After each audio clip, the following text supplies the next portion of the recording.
Hello, and welcome to a Papa Smurf adventure. In this adventure, my life journey, part 1 of 3. Grab a cup, buckle up. Narrated by Smurfette. Let's go on an adventure. Intro.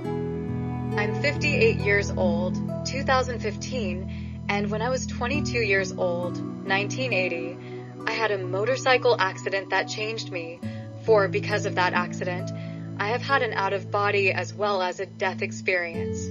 Now, that would change anyone, I believe, but it has taken me 36 years of understanding what I have always been able to do. That brings us to where we are today. Before the accident, I was a true Christian raised Lutheran, but after my experiences, things just weren't the same and I couldn't understand what it was.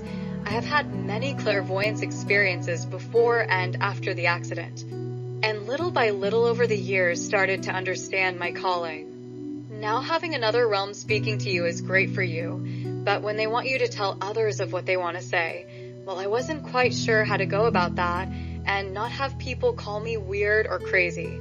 In 2012, due to the lack of medication, insurance coverage from a new employer, my COPD got a lot worse, or in terms you can understand, my lung function went from 85% to 44% usage.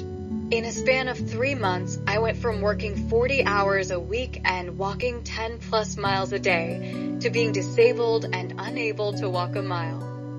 So, I have had a lot of time on my hands, and even more like in the past year, my physical mobility has gotten worse where I can't do much yard work. So, I started writing a book about my life. I didn't want to at first, as it meant digging up the past, which can be painful. I have had many setbacks writing it, 3 different times. I lost the computers I was writing on and couldn't get back what I wrote and had to start over. In writing, I have learned to listen to what is being said to me from other realms. I don't fight them anymore because I know they want to be heard. I don't put words in their mouth, so to speak, and thus the writing sounds strange when rereading it. This makes it hard in the editing of the book, so just bear with us and maybe we both can learn a thing or two. I am going to start from the time of 5 years old. This would be 1962. And in the future, maybe I will start a new book where I just write what they are trying to tell me to tell you. You can call me whatever you like, for I'm dying and don't care. They have a message, and they want to use me to spread the word, so be it. Who am I to say no? And if I did say no, I don't want to be the person that didn't speak out. You are now part of the journey of evolution.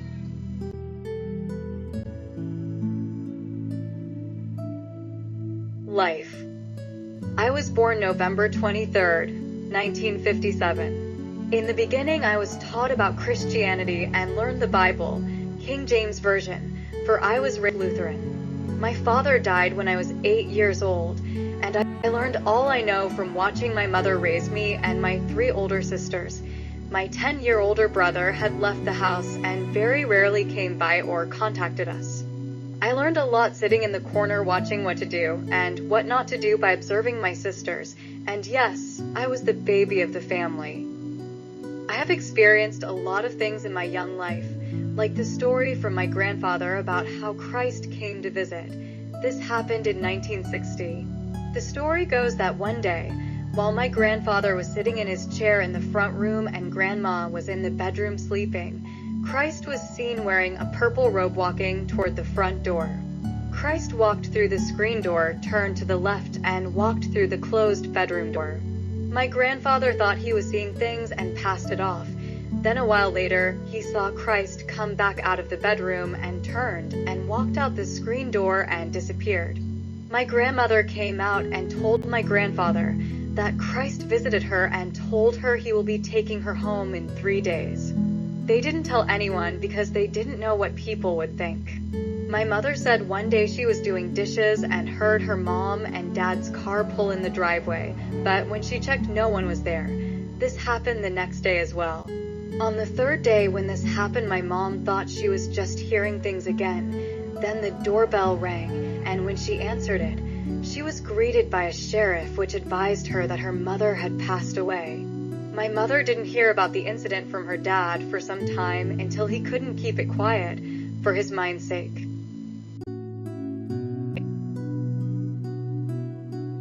My dad took ill in 1963, and by 1964 we had lost the family business, home, and everything he had worked for. My dad had built that house. It was too much for him to bear. My dad was in and out of hospitals, and back then children were not allowed to go in to visit, so my uncle, my mom's brother, would hold me up to the window so I could see and wave to my dad. On October 23rd, 1966, my mom was in the hospital having a hysterectomy, and my dad was at a care center. My uncle stopped by to say he would be taking my sisters and me up to see my dad. When he left, I told my sisters I didn't want to go, and they argued with me, and I told them that I didn't want to go as he was going to die anyway. You could have heard a pin drop. Then they went totally mad, screaming, "How could you even say that?" My uncle came and picked us up, and as we were walking through the doors of the care center, we saw one of my dad's brothers coming toward us. He was crying and said my dad had passed. It took a while to sink in, then it struck me hard. What have I done? I killed my dad by saying that he was going to die. Me and Dad. My dad came to see me that night. He sat at the foot of my bed and told me that I was now the man of the house and to take care of my mom. He told me that he was okay, that I was not to blame, to be strong, and he will be with me when I need him. For an 8-year-old boy, that's something hard to do. My mom asked the church that she and my dad had been a congregation member for 8 years for some help, as she had no money coming in. The church said they couldn't help. Note that my mom was an active Sunday school teacher for 5 years and helped with the congregation's mailing, printing, and many other church functions.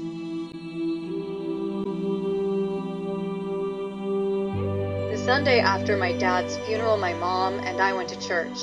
The collection plate came from the outer pew to my mom, then to me, and I handed it to the usher. My mom didn't put anything in the plate as she had nothing to give. The usher leaned over me and asked my mom if she would give it to the Lord. My mother stood up, you know how quiet it is in the church at the time of tithing, and told the usher, "Toss that plate in the air. What he catches is his, and what hits the floor is mine." The gasp from the others sounded like a vacuum. At that point, we got up and left the church. My mom and I then went on a church hopping mission to find what it was all about. We went to every denomination think of: Holy Roller, Catholicism, Buddhism, Baptists, Mormons, you name it, we went to it. After it was all said and done, we came away with the fact that it doesn't matter what you call it. Mother Mary, Christ, Buddha, God, everyone looks to a higher power.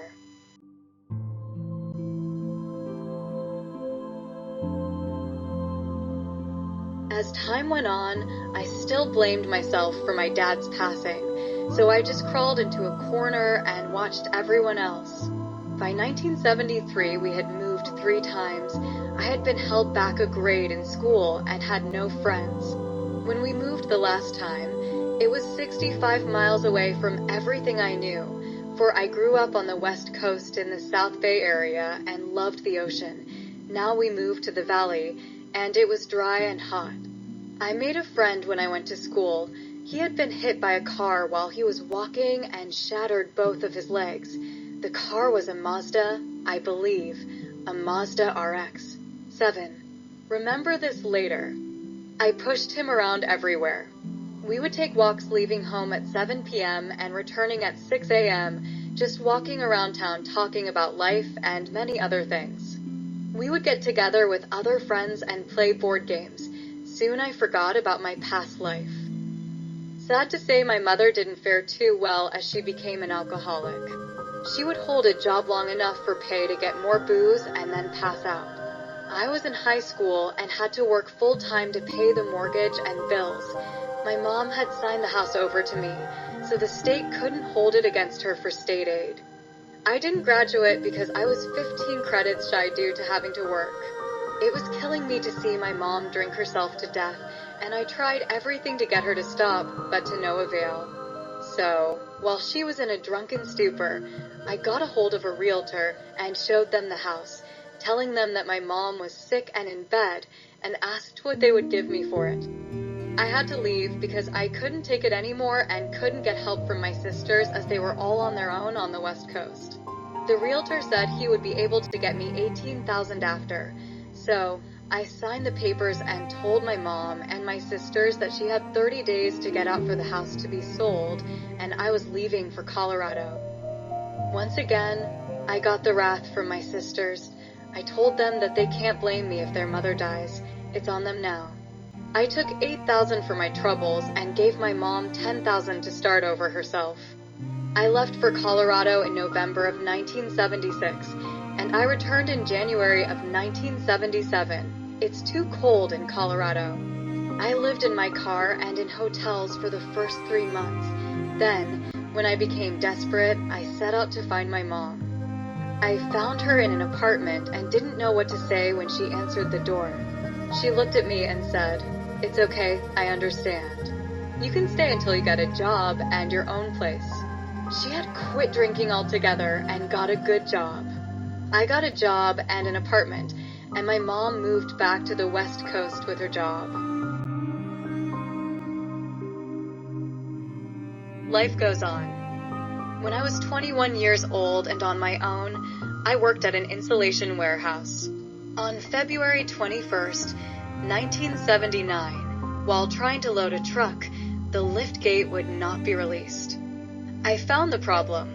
The safety bar would not be released because the spring connected to the handle had rusted and broke. So I and my brilliant mind decided to just pull the safety bar back and then lower the gate. Well, in doing so, the gate went up instead of down and was going to latch onto my hand. I quickly pulled my hand out, but not before the latch had pinched my left ring finger to the point of ripping the tip off. Yes, it was painful. After 2 surgeries and 6 weeks off work, I returned to light duty. I had to have 2 more surgeries and was off work for 8 weeks. By now it's March of 1980. On March 18th, 1980, my mom came out to my place with my nephew Gary, who she was babysitting for the night, so she could take me grocery shopping as all I had was a motorcycle. After we were done, something told me to stall for as long as I could, that gut instinct. My mom was getting upset as she wanted to get back home to start dinner as she had chicken out defrosting. I stalled for as long as I could as I was arguing with myself. Should I just let her go and catch up later? As I was riding my bike to her house, something told me a no. I was following her, and as we approached the next junction, something told me to get ahead of her, so I did. The freeway interchange went from 2 lanes down to 1, and after you entered the other freeway, you had to merge as it then turned into an off-ramp. I could see a black car in the merge lane and turned my head, as I didn't trust mirrors to judge distance, to see where the car was. Then I heard the squealing of brakes in front of me. I turned back to see that the car that was in front of me had stopped to the right of a car that was also stopped. I turned and looked to my left to see if I could get over, and saw the fender of the black car. The next thing I knew, I felt like someone was trying to wake me up as they pulled me away from the burning motorcycle. My mother, who was behind me, had to slam on the brakes and pull the emergency brake to stop 5 feet from hitting me. She saw the whole thing, and she told my nephew to stay in the car as she ran up to help me. A black man in an army uniform was who she saw pull me away from the fire. Strange how no one else saw him. I could hear him tell my mom to keep me awake until help arrives. I could hear the battery and tires exploding on the bike in the background over the sound of my helmet grinding on the pavement and my mom yelling at me to stay awake. My mom had to stay behind and answer questions while I was taken to the nearest hospital. They were able to get me as stable as possible, but there was not much else they could do as I needed a burn unit. They assessed me with the following: a large concussion to the right side of the forehead, 3/4 of my tongue lacerated from me biting through it on impact. My lower jaw was broken in 3 places. I had lost or swallowed my 2 lower stomach teeth. Fractured My left wrist cracked my spine, spread my pelvis by 4 inches, had third-degree burns from my groin to my feet, I won't get any more graphic than that, and had a laceration on the right foot from the license plate of the car. My mom drove from the accident and traveled around until she found the hospital I was first taken to. When my mom arrived, they sent me to the county hospital burn unit. At that point, she broke down, and then she called the family to let them know. They were letting family members in to see me as they didn't know if I would survive. So, the first person I wake up to is my brother. He looked down at me and said, "What in the hell were you thinking?" I tried to talk but couldn't and could only see a little out of my left eye as the right one was swollen shut. Then my mom and younger sister came to see me. That's all I remember at this point. Next thing I remember is trying to scream as I could feel a terrible pain in my mouth, and I hear a voice yell at me, "Shut up or I can't sew your tongue back on." Mind you that they would not give me anything for pain due to the head trauma. Next, I wake up to the pain of them moving me around to take x-rays and then setting my left wrist. Each time, waking and passing out due to the pain. I woke the next morning, a nurse bringing me breakfast, scrambled eggs, bacon, toast, and milk. She put the tray on a table for the bed that had a TV chained to it. As she was lowering it, it fell onto my broken pelvis and burns. When I came to, again, it was still in front of me, and when the nurse came in, she said if I wanted to survive, I needed to eat. She walked away. Next, I woke to them putting me in an ice bath to cool the burns and soften the hardened burn skin, so they can get off what they could to find what to do for the burns. I awoke to see all my friends and family gathered around me. I turned, got out of bed, and started walking toward 2 of my sisters. Something told me that if I walked past them, there was no returning. I turned to see myself lying in the bed. Next thing I knew, I was back in my body, waking to my mom and a doctor. They were arguing, but I couldn't make out what was being said. When the doctor left, my mom came over to me and asked if I could hear her, and I nodded yes. She told me of the plan of what the doctor wanted to do. She said that they wanted to castrate me when they did the first surgery and that she was going to do her best to make sure that didn't happen. Later, I awoke to my mom, and she told me that she had set it up for me to be transferred to another hospital 40+ miles away, for the surgeon there said he will take me as long as I had insurance. She asked me if I did, and I nodded yes. After she left, I looked around the room and saw 7 other beds in the room, with 3 people on oxygen and some chained to their bed. There was blood on the floor and walls and what looked like cockroaches crawling around. I then woke to people yelling and my mom, 2 men with a bed cart and a doctor. They had come to transport me to the other hospital. The doctor was saying that I was due to have surgery, and my mom was saying, no, he is going to Torrance Hospital, and that this hospital was not to touch me. She then told the other 2 guys to go ahead and take me.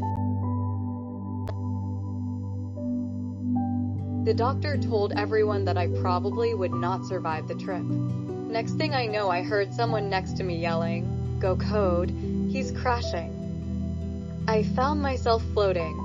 No pain, nothing. I can see what seems to be the best way to describe it as bubbles, luminous, clear spheres all heading in the same direction. You don't see them. It's more that you felt their presence. I could see / sense. I don't know how else to describe it. A large light ahead, or, as most would say, like a light at the end of a tunnel. But as I got closer, it seemed to be a large sphere. I saw / sense smaller orbs like me, going in and coming out of the sphere. The peacefulness and serenity you experience, words can't describe. Upon entering, or I should say, merging with the sphere, I instantly knew everything all the others knew. The human mind would explode with this much information, and I could sense everyone there. I was shown what I would go through if I returned to this life form, all the trials and tribulations I would endure, then given the choice to stay there with the experience I have and continue with my journey or return and live out the rest of my experiences. I chose to return to this life as I felt I had a much longer journey to experience. When I came back to this world, I was being taken off the ambulance and entering the new hospital. I then went through many tests before being sent to a room in the burn ward. The first person I woke to be a Catholic priest covered in hospital garb, or at least, at the time, I thought he was Catholic because he had a heavy Irish accent. Regardless, I couldn't understand why he was there. He told me that he greets every newcomer to the ward as most of us need all the help that we can get and asked, "Is that all right with you?" I nodded yes. He seemed like a pleasant man. But before he could continue, the new doctor arrived with my mom and began telling us his plan for my burn grafting as well as other issues I may endure due to my condition. He then advised us that they were now starting me on many medications, including pain medications, and I would probably not remember the first week of my stay. He also informed us that my first surgery would be to repair blood flow after removing all the dead skin and muscle, and then waiting to see what needed to be done. I don't remember much of that first surgery, but it seemed like that first week went fast, since they had to let things heal and allow me to get more strength back before they could continue. I went through many more burn grafting surgeries, and no, they didn't have to castrate me. I sure hope you've enjoyed the adventure so far. Stay tuned. Lot more to come. Love you all. Bye.